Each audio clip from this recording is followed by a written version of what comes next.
so long ago. Hey, have you ever gone back and listened to the recordings of this show?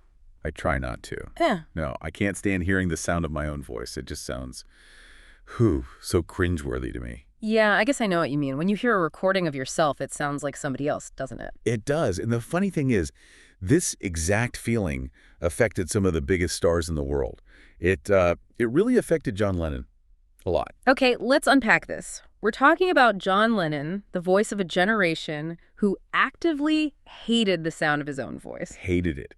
He was constantly begging his producer, George Martin, to, and this is a quote, smother it with something or make him sound like the man on the moon. But that's not just, rock star weirdness. There's a reason for it, right? It's physics. It's totally physics. It affects everyone listening right now. When you speak, your own skull vibrates.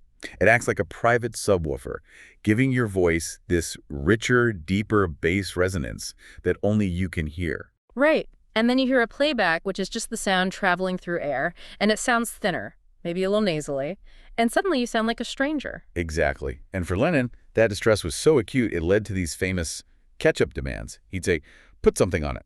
Smother it with tomato ketchup or something. Make it different. Which is such a stark contrast to Paul McCartney. Oh, completely. Paul was always perfectly happy to let his, pure and sweet sound sit right out front, untouched. So these demands, these really bizarre requests, they actually forced the Abbey Road engineers to invent solutions that changed music forever. They really did. Take double tracking. Lennon hated the boring necessity of singing a track twice just to get that thick, doubled vocal sound. He called it boring. He did. And because of that, artificial double tracking, or ADP, was born. They figured out how to use a separate, slightly delayed tape machine to create this shimmering ghost vocal. And that became his signature sound. It did. It fundamentally changed studio recording, all from one complaint. And his requests only got stranger from there. For Tomorrow Never Knows, he told them he needed to sound like the Dalai Lama chanting from a mountaintop. I mean, what do you even do with a request like that? Right. What do they do? They fed his voice through a massive, rotating Leslie speaker, which is a cabinet usually meant for an organ. And that gave him that incredible, swirling underwater effect.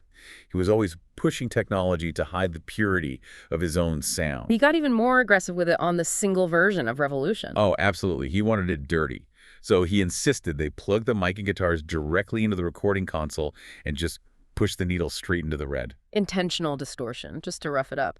It's funny, we always associate that kind of innovation with albums like Sgt. Pepper, but this was just as groundbreaking. Lennon really pioneered using technology as a vocal shield. And, that struggle continues today. It didn't stop with him. No, you see it everywhere. Artists like Tom York, for instance. Exactly. He treats his voice like a haunted android, cloaking it in vocoders and glitchy layers. Or even Billie Eilish, who whispers so intimately into the mic. It's almost like she's using the lack of volume as a shield against full vocal exposure. It's still about masking that insecurity. And then you have the outright rejection of past voices. Bono admits he winces hearing his early performances. But the ultimate do-over has to be Taylor Swift. Of course. I mean, reclaiming her masters is just genius business, but the re-recording project itself is something else. It's a massive self-correction. She is literally deleting what she perceives as her thin teenage vocals and replacing them with her current, powerhouse resonance. So in the end, what does this all mean for Lennon? In trying to run away from his own voice, slurring it for Strawberry Fields Forever, or adding those high triple hisses to girl? He ended up sounding more vulnerable, more human than if he had just sung it straight. The enduring magic is that the very cracks and the grit he tried so hard to smother with Ketchup are exactly what we love about him 60 years later.